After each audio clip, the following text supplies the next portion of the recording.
The big General Hospital blizzard is set to bring some big romance on Thursday, January 29th, when a potential couple is set to share a first kiss. Who could that couple possibly be? Well, we have a few possibilities in mind. Valentin has spent the last 2 months or so holed up in Carly's attic, but she is about to set him free so they can enjoy some checkers and some wine in her living room by the fire. That's a big change for poor Valentin, who spent much of the year in an international prison before finding himself among Carly's kids' old toys. During this time, Valentin and Carly have gotten to know one another much better, while also intriguing fans. Valentin said he planned to hang out at Carly's until Anna returned, but Anna has spent the last few months in the bowels of Windermere, and Valentin has hardly uttered her name. Could he forget about her entirely and plant one on Carly during their little snow adventure? How will Anna feel when someone finally figures out where the heck she has been all these months? Nathan has been Lulu's very best friend since returning from the dead in December. Lulu was even the one who found him on the side of the road after an accident. And now they are snowed in together at that weird coffee shop that looks a lot like Brando Corbin's old garage. Nathan is set to let his guard down with Lulu on Thursday as they ride out the storm together. Will they share their first kiss? How will Lulu explain this to Maxie when she wakes up in a few weeks? Maxie doesn't even know that Nathan is alive. And this might not even be Nathan. We still have no answers on that front, but we would like some soon. We are starting to get quite worried that this show has not heeded our 2 warnings about this before. Danny and Charlotte are just a little too friendly and will also end up stuck together in this storm. But Danny and Charlotte are also cousins. Sam is the granddaughter of Mikos Cassadine, while Valentin is Mikos' nephew. That makes Danny and Charlotte related, which means we can't pair them up. So, if they end up kissing tomorrow, expect the entire fandom to start screaming, "No!" General Hospital spoilers hint that director Ross Cullum may deliver a fatal order that rocks the Corinthos family. Does Sonny Corinthos have another medical emergency ahead? In GH's January 26th episode, Marco Rios worked to convince Cullum that Sonny posed a threat to their business. Since Jen Sidwell's been lulled into thinking he's got a grip on Sonny, Marco went behind his back to deal with this. Cullum obviously suspected revenge could be on Marco's mind, but Marco insisted this was about protecting the project. With that in mind, Marco thinks they need to remove Sonny from the equation. What happens if Cullum decides Marco is right? Cullum is clearly the kind of guy who's willing to take action and get things done, so Sonny could be at risk of a fatal attack on his life. Sonny has faced more than his fair share of scares in recent years, but another disturbing incident could be in his future. If Cullum gives a fatal order, Sonny could indeed find himself seriously injured and barely clinging to survival. Sonny will presumably pull through in the end if Cullum goes after him, but the Corinthos family could still be hit hard by all the drama. If Sonny has a near-death experience, his loved ones will face a very familiar nightmare. Assuming Sonny lives to fight back, Cullum could become his new enemy. Sonny could perhaps nail down who's responsible with Jason Morgan's help and make it his mission to wipe Cullum off the map. Of course, there could be some confusion in the meantime about who's to blame for this hit on Sonny. Sidwell or even Marco could be suspected, but Sonny could uncover the Cullum truth eventually and plan to retaliate. Sonny tends to end up locking horns with any villain who takes hold in Port Charles, so there are good reasons to believe he'll go up against Cullum sooner or later. It's just a matter of time until Sonny and Cullum's rivalry erupts. General Hospital spoilers say Sonny could be in grave danger, so stay tuned to see if his family will get updates on disturbing news down the road. Here is your General Hospital recap for Wednesday, January 28th, 2026. Nathan met up with Lulu at General Hospital, where she was picking up Rocco from his community service duties. She asked Nathan to drive her to the stables because she feared driving her car in the snow. When Rocco was ready, they headed to the queues to drop him off before looking for Charlotte. Later, Nathan and Lulu got as far as the former garage-turned-coffee shop, where they sheltered to wait out the storm. Carly walked into her attic, surprised that Charlotte wasn't there. Valentin didn't understand why Carly thought his daughter would be there until Carly told him she had taken off from the Metro Court without telling anyone. Carly was sure she would show up there soon, but Valentin was still worried. Valentin grew more alarmed as they waited for Charlotte. As he tracked the storm on his phone and watched out the window, he noted how dark and snowy it was outside. "There's no visibility. She could get lost. She could freeze to death," Valentin said as he started to head out. Carly tried to stop him, telling Valentin that he had no clue what route Charlotte took. She also worried about what would happen if Charlotte showed up and he wasn't there. Valentin felt that he had to do something, but Carly told him he just had to wait. She also felt the same way, worrying about Jocelyn in the WSB, but keeping her mouth shut about it. Carly convinced Valentin to stay. They would ride out the storm together, playing checkers. "I have a sneaking suspicion that you cheat," Valentin said. Charlotte ended up with Danny in the Q solarium where she told him that she needed to see her dad. She wanted to warn him that someone had betrayed him. "This is an emergency. My dad put his trust in a backstabbing traitor," Charlotte said. Charlotte filled Danny in on what she overheard between Nina and Jack. "I swear, Danny, my whole body went cold when I realized she was working against my dad," Charlotte admitted. Danny thought it made sense that Nina would do this to protect her daughter, but Charlotte made a good point, saying, "But I was her daughter too for a little while. The three of us were a family. My dad needs to know that she sold us out before it's too late." She asked Danny for some boots and a coat so she could trek through the woods to Carly's house. Danny decided that he was going with her. However, when Danny got an alert on his phone telling people to shelter in place, Danny suggested they wait things out. Later, when Rocco entered the solarium, he found nobody before spotting Charlotte's coat and scarf. After cutting the power to Windermere, Jocelyn broke into the newly remodeled castle to see what she could find. As she searched for one of the secret tunnels, she heard a noise and turned around with a start. She hid in a corner and was shocked when she spotted Ross Cullum lighting candles. Jocelyn made her presence known by putting on her ditzy girl act and pretending she had just gotten there and was looking for Uncle Lucas. Cullum looked at her like she had 3 heads. "Who are you and what are you doing here?" Cullum asked. Jocelyn turned around with a smile and introduced herself. She explained that she was on her way to a nearby island, but then the wind picked up, so she stopped at Windermere. Cullum lied and told her that he was Matthew, the caretaker. Cullum found it odd that she took a boat in this kind of weather. Joss laughed it off. She was used to the water but had underestimated the storm. Joss lied and said that she was headed to a keg party at a college friend's house on that other mystery island, but whoops, now she's stuck at Windermere.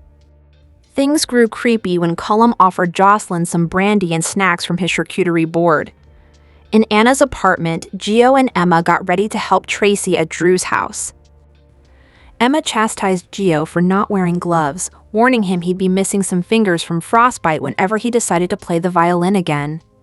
By the time they were set to leave, it was too late. There was no way to drive on the snowy roads. They were happy to be sheltering in place together.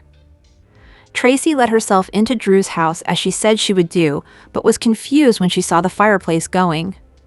Just then, Marty appeared behind her and said he was within his legal rights to shoot her. They immediately began bickering, with Tracy not believing Marty when he told her that Willow knew he was there. Tracy once again threatened to turn Marty in to the New York Bar Association for forging a will, but Marty reminded her of their truce and the promise she had made to Laura. Marty then accused Tracy of breaking and entering, but she said she had a key. Marty deduced she had gotten the key via Scout. "Tracy Quartermain, did you take advantage of a little girl?" Marty asked, amused. When Marty saw Tracy constantly looking out the window, he wondered if she was expecting someone. "My associates will be here any minute," she said. Marty asked if they were coming by dog sled. Tracy told him to just go to his room, but he refused. She needed peace and quiet to take back her belongings. Marty warned her that she had no right to take anything because she didn't have a legal leg to stand on. Marty grew angry, reminding Tracy that Drew was in a hospital bed, unable to speak or move, and all you can do is obsess about your stuff. He asked Tracy if she had compassion. If I had no compassion, I would have left him to bleed out instead of calling 911 when he was shot, like he did when my son was having a heart attack right in front of his face, Tracy shot back, stopping Marty in his tracks. Marty admitted that was an awful thing for Drew to do, but he still wanted Tracy gone. He said she could only stay if she asked him nicely. As Trina hung up on a call with Kai, she heard a knock at the door. Portia was there, hoping she could have a talk with her daughter. Portia figured the snowstorm would keep Trina from telling her to go away. "Trina, enough is enough. I won't let you keep ignoring me any longer," Portia said. A cold Trina let her mother in and told her, "Say what you gotta say." Trina offered her mother cookies and tea. Portia accepted, but would have preferred the offer come with a little less attitude. Trina didn't want to hear her mom and tried to go to her room. Portia said that she didn't have to talk, but she was willing to listen if Trina wanted to go off on her. Trina finally let loose. "How could you cheat on Dad, get pregnant, and then let him think that the baby's his when you had no idea who the father was?" she demanded to know. Portia explained that her marriage had been problematic from the start. She chose to keep the truth about Drew's blackmail from Curtis just to avoid more conflict and fighting. Portia also blamed Jordan for their problems and concluded that her marriage was just not going to work, which drove her to have an affair with Isaiah. "Let me make sure I am getting this right. You cheated on Dad and you're somehow making this his fault?" Trina asked. "Face it, it's your MO. You cheated on Taggart, the man that I called my dad, and now you've cheated on my real dad. I hope Dr. Gannon knows what he's in for." Portia tried to make excuses for herself, telling Trina that the infidelity was just a symptom of her marriage falling apart. Trina didn't buy it, since cheating is a choice made by the person who decides to cheat. Trina pointed out she had promised never to lie and cheat again, and then she lied and cheated again. "That's who you are, a liar," Trina hissed. Portia explained all her choices, telling Trina that she had just wanted to give her a stable home, but she regrets her lies now. She has no intention of lying about this new baby once she takes a paternity test. General Hospital spoilers for Thursday, January 29th reveal there'll be a shocking first kiss while Jason Morgan rescues Brit Westbourne. Valentine Cassadine will also have a question for Carly Spencer, so let's talk about what's coming up. At Bad Gen Cafe, Nathan West will admit he's not sure how much longer they're going to have power or a phone signal. Lulu Spencer will settle in for a long night with Nathan, so they'll strengthen their bond. Since one duo will lock lips for the first time on Thursday's episode, Lulu and Nathan seem like the most logical candidates. Nathan and Lulu's connection has been building for a while now, so they may surrender to it and get swept up in a kiss. Despite Lulu and Nathan's obvious mutual feelings, they may shock themselves by crossing that romantic line. Comatose Maxie Jones's situation will certainly make all of this complicated for Nathan and Lulu. At Carly's place, she'll continue to distract Valentine from his concerns about missing Charlotte Cassadine. Valentine will ask why Carly would risk her life for him, so they'll continue to intrigue each other. GH viewers are eager to see if Carly and Valentine might be headed in a sizzling direction.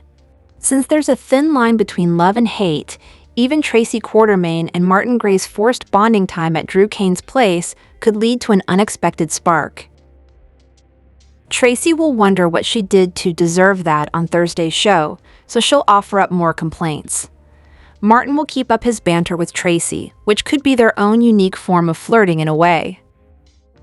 At the Quartermaine gatehouse, Danny Morgan will take Charlotte inside and insist it's perfect since no one will know they're there. Charlotte and Danny have certainly been bonding, but many fans are hoping the writers remember their cousins and avoid dipping into romantic territory. Regardless, Rocco Falconeri just spotted the fire at the Quartermaine mansion and seemingly recognized Charlotte's scarf. It may not be long until Rocco discovers Charlotte with Danny at the gatehouse, so he might get a message to Lulu before her phone signal cuts out. Lulu could pass the info along to Carly since she's going to get some positive updates on Thursday's show. Valentine may breathe a sigh of relief if Carly lets him know Charlotte is safe. Next, Molly Lansing Davis will spill some big news to Cody Bell. There might be some important developments when it comes to Molly's book getting published. However, Molly will also confide something that's troubling her. It looks like there'll be some issue related to Christina Corinthos Davis that Molly opens up about. Meanwhile, Jason will take a shivering Brit somewhere warm after coming to her rescue, so Brit will be thankful that he found her. "I'll always find you," Jason declares in Thursday's preview video. General Hospital spoilers say Jason and Brit are on the verge of some passionate moments together, so stay tuned. General Hospital recap for Wednesday, January 28th reveals that Jocelyn Jacks and director Ross Cullum traded lies while Nathan West and Lulu Spencer got trapped together. Emma Scorpio Drake refused to let Giovanni Gio Palmieri go out without gloves, so there was a delay on them getting to Drew Kane's place to help Tracy Quartermain. The road wound up being blocked, so Gio and Emma kept themselves busy with some passion at the apartment instead. At Drew's house, Tracy slipped in and was startled to find Martin Gray, who had popcorn and a fire going. Tracy seemed skeptical when Martin claimed Willow Kane knew he was there. Martin called Tracy out for taking advantage of Scout Quartermain to get a key and bickered with her after she insisted she was there for the Quartermain heirlooms. When Tracy refused to let Martin throw her out, he suggested she could stay if she asked nicely. At Windermere, Jocelyn was ready to search the darkened castle when she heard a noise and hid. It turned out to be Cullum setting up candles, so Jocelyn pretended to call out to Uncle Lucas Jones. Jocelyn claimed she was heading to a blizzard party on a nearby island before the storm got too bad and forced her to stop there. Joss explained her connection to Lucas and questioned Cullum, so he claimed to be Matthew the caretaker. That led to Jocelyn sharing some brandy with Cullum as they exchanged plenty of lies. Jocelyn acted like she was just a boring college student who had lived a dull life in Port Charles. Although Jocelyn said what you see is what you get, Matthew found that hard to believe. At Trina Robinson's place, she reluctantly gave Portia Robinson some herbal tea and cookies during an unexpected visit. Portia did her best to explain her side of the cheating situation, but Trina was angry over Portia's pattern of betrayals and paternity lies. Portia insisted it wasn't her intention to lie about this baby and that she always planned to get a DNA test. Since Portia couldn't change her mistakes, she wondered if Trina could accept what happened and still love her mother anyway. When Carly Spencer came up to her attic and saw Valentine Cassadine alone, she admitted Charlotte Cassadine was missing and would probably be on her way over there. Valentine began to worry about Charlotte getting lost in the snowstorm and wanted to go out searching for her. Carly put a stop to that plan and pushed Valentine to be patient, so she suggested a game of checkers as a distraction. At the Quartermain mansion, Charlotte showed up and complained to Danny Morgan about Nina Reeves' betrayal after overhearing her conversation with Jack Brennan. Charlotte wanted to warn Valentine, so Danny said he'd go with her to Carly's house and provided some of Brooklyn Quartermain's winter clothing. However, a phone alert came in advising everyone to shelter in place, so Danny suggested Charlotte's Valentine visit would have to wait. At GH, Lulu turned to Nathan for help tracking Charlotte down and mentioned how she wanted to check on Butterscotch the horse earlier. After Rocco Falconeri completed his community service for the day, he got updates on the missing Charlotte news before Lulu sent him to the Quartermain mansion. Lulu didn't want Rocco home alone in case the power went out and thought he could go hang out with Danny. Once Rocco arrived at the Q-Manse, he saw the fire going and seemed to recognize Charlotte's scarf along with her shoes by it. However, Charlotte and Danny weren't around. Lulu and Nathan were forced to take shelter at Bad Gen Cafe thanks to a downed tree. Since the snow was really coming down, Nathan suggested it looked like they were stuck there for the night. General Hospital spoilers say Nathan and Lulu have some close moments in their future, so stay tuned. General Hospital star Steve Burton and his wife, Michelle Lundstrom, are reminding fans of the sometimes toxic nature of social media after they had to refute some false rumors online. Burton and his wife went to their Instagram accounts this week to clarify the truth about one rumor that has caused distress in their family. On their Instagram stories, the couple posted a screenshot of a Facebook page called General Hospital Updates, which reported that Burton had been diagnosed with cancer and was planning to temporarily leave the show for treatment in a real-life hospital. Lundstrom posted the screenshot and added a caption saying that her mother had called her, wondering if it was true. According to Lundstrom, her mom's cousin had first seen this page on Facebook and then became worried enough to call her cousin, Lundstrom's mother. Lundstrom also put in the caption, "This is a fake page and fake news. It's so sick we have to continue to post about this garbage." She also called it clickbait. Burton shared this post on his Instagram stories. Lundstrom also posted another screenshot from the same page, showing a picture of the couple that was clearly AI-generated and saying that Burton wasn't leaving the show after all. Burton and other soap stars have to constantly worry about fake news on the internet. Like many longtime soap stars, Burton has numerous fake profiles on social media of people pretending to be him. On platforms such as Facebook and YouTube, it's easy to find false information about actors and incorrect information listed as spoilers for General Hospital and other soap operas, especially these days when views and clicks can make money for the site owner. A quick search on YouTube revealed a recent video from a site similar to the one Burton and Lundstrom shared, claiming that Burton had cancer. That video had 3,000 views. There is another YouTube account that regularly publishes videos reporting what they say is breaking news that various General Hospital actors have suddenly died. That one popped up on our newsfeed regularly for a while. It's easy to find sites on these platforms publishing wild and crazy predictions about current General Hospital storylines and listing them as official spoilers.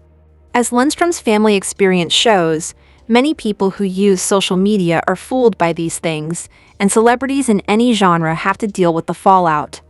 It's a reminder to all soap fans and consumers of media to always check your sources. If Burton really was battling cancer, he would post the news on his official social media accounts. Or give a statement or interview to us at Soap Central or another legitimate member of the entertainment press. You're never going to find a major scoop like that on a faceless Facebook page or YouTube channel.